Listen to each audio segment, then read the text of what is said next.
What was the moment that changed you? The police tell you to your face, you were targeted because you were Indian. The moment that racism changed your life. I remember losing my job and was told, we don't want a brown person representing the company. We're traveling the country to host one-on-one conversations that challenge perceptions of who we are and what we can do to bring racial healing to our communities. First stop, Washington, D.C.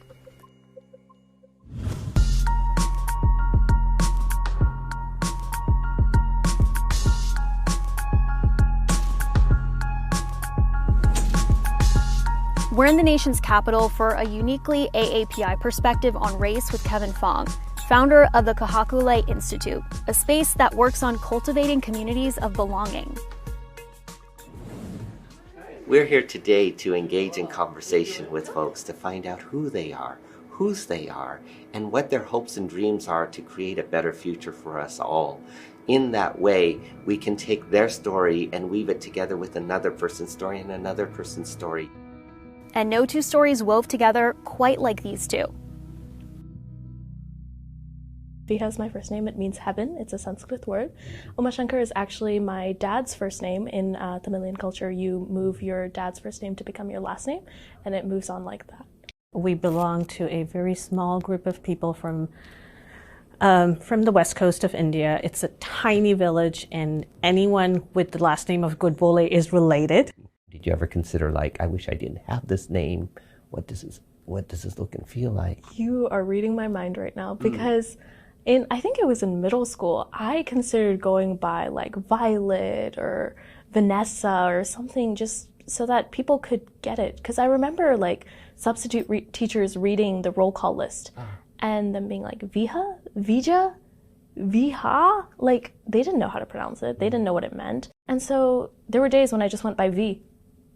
And I hated it. I still hate it. When people call me V, I'm like, that's not my name. Tell me about where you grew up. I grew up in India, so I grew up around people that looked like me. I grew up in the suburbs of Georgia, and I was one of the very few brown kids in my community, and not just brown, but Indian specifically. And my parents, being very proud of their culture, very involved in their culture, they wanted me to become proud and involved in my culture.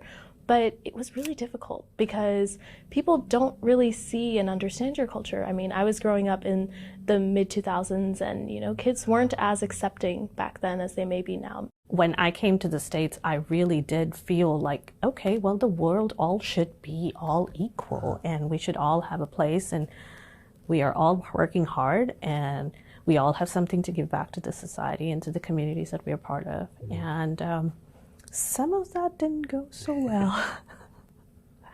So there were instances where I was reminded that I was an immigrant and I was a brown person and I wasn't welcome in a non-brown workspace environment. And when my daughter was born, I had she was born in the post 9/11 time frame, and I remember losing my job during that time and was told, we don't want a brown person representing the company.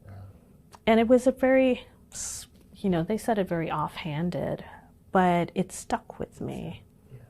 So when we had our daughter, I thought about her place in this country that's going to be hers and what it meant.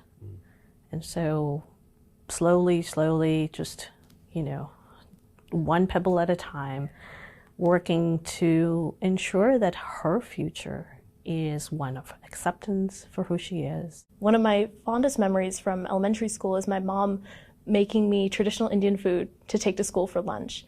I would love eating it and I would love having that opportunity to, savor my mom's cooking.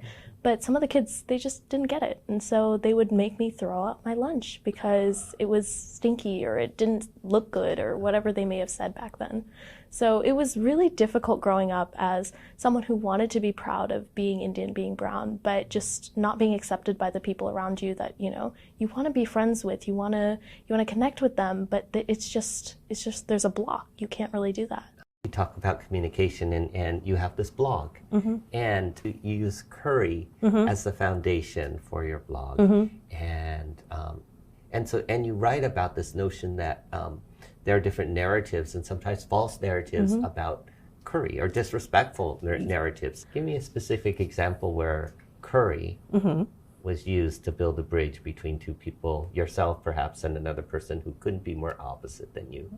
That might require some thinking, but I want to just say that every cookbook I have written, when a reviewer said, it does not have a single recipe for curry, terrible book. And so since then, I've included this note that if you're looking for a recipe for curry, please return this book to your seller. I say this often, I'll give you a recipe, but you're going to make it your way.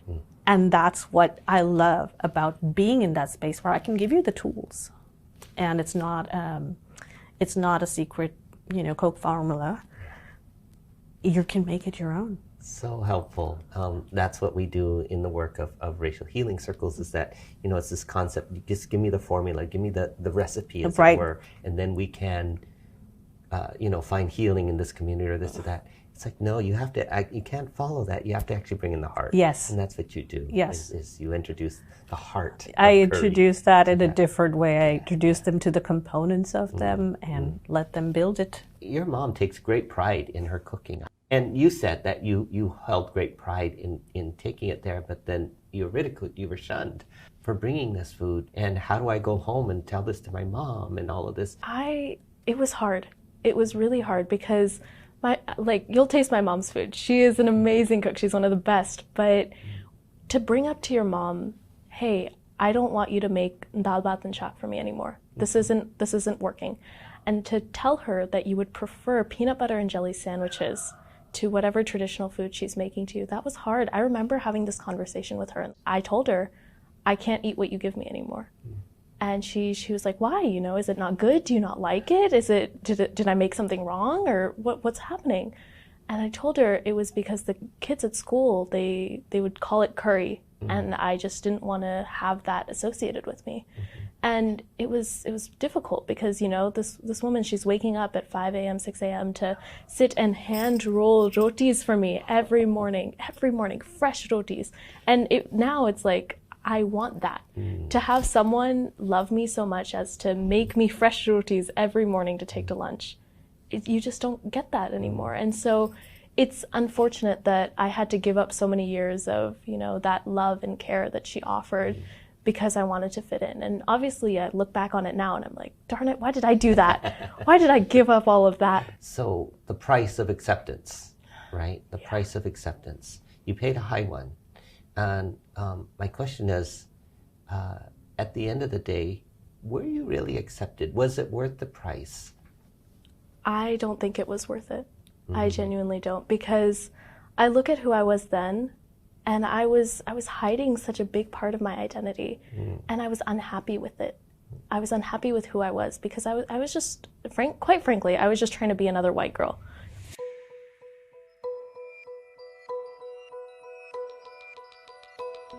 You mentioned 2017 as a turning point for you. Can you talk about that? Of course. Sorry. Never apologize here. Just take a breath. 2017 was a hard year for us. I had just come back from spring break. We came home from the airport, my mom and I. I remember opening the front door and the smell of our house wasn't the same. Usually our house smells like spices and incense and, the loving home smell that you always recognize. And it just didn't smell like that. And I walked through the door and I just immediately knew something was wrong. And turns out that a couple of burglars had kind of broken into our house earlier that day. They broke in through the back door and they pretty much ransacked our home. What was the most shocking was the fact that they attacked our temple. In a lot of Indian homes, we have little shrines for all of our gods and goddesses, and they completely ripped it apart. All of the little statues we had were scattered and they were on the floor with no respect for their meaning whatsoever. And that was hard to see. And I remember going outside, standing in our yard and just screaming because I had no idea what to do. And, you call the police, your neighbors hear you being loud and aggressive and they don't know what's going on, so they come and check. And the police tell you to your face, you were targeted because you were Indian. Yeah. And in that moment, I was like, what did I do wrong? Did I put out some rangoli that they didn't like? Is it the garlands above our door? What did I do? But it's not what we did. It really wasn't. And that took so long for me to accept. I had kind of shunned out any part of my Indian personality or any part of my culture. I ignored it entirely. And in that moment, I realized there was no point in me hiding it because I was never going to be white. Everyone was always going to see me as Indian and see me as brown. So why am I hiding it? You know, I firmly believe and hold hope that we can end racism within our lifetime. What are one or two things that you could personally commit to or that you're personally doing now that helps to further that vision of ending racism within our lifetime?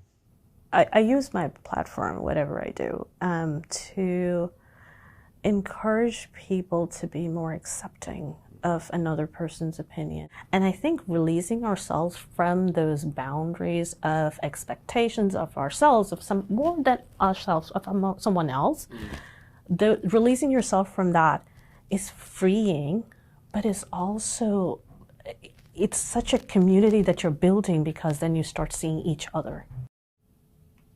I think I'm in a position where I can help to educate the population. I've had my fair share of microaggressions against me, and so I know now that I can tell people, hey, that's not cool. Let's not say that, you know? But I think my place is less of fighting and more of consoling and helping people recover.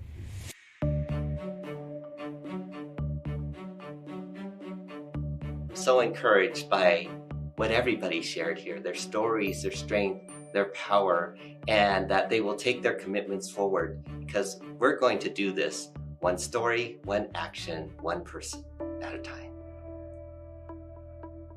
He asked me a question, what can you bring to ending racism? And I didn't have a good answer for that. It's like I can educate, I can be there as a source of comfort and helping people recover and all of that, but that's not good enough, and I think that there is still hard. It's a start, yes. Changing the narrative starts with sharing stories. Share your story with us.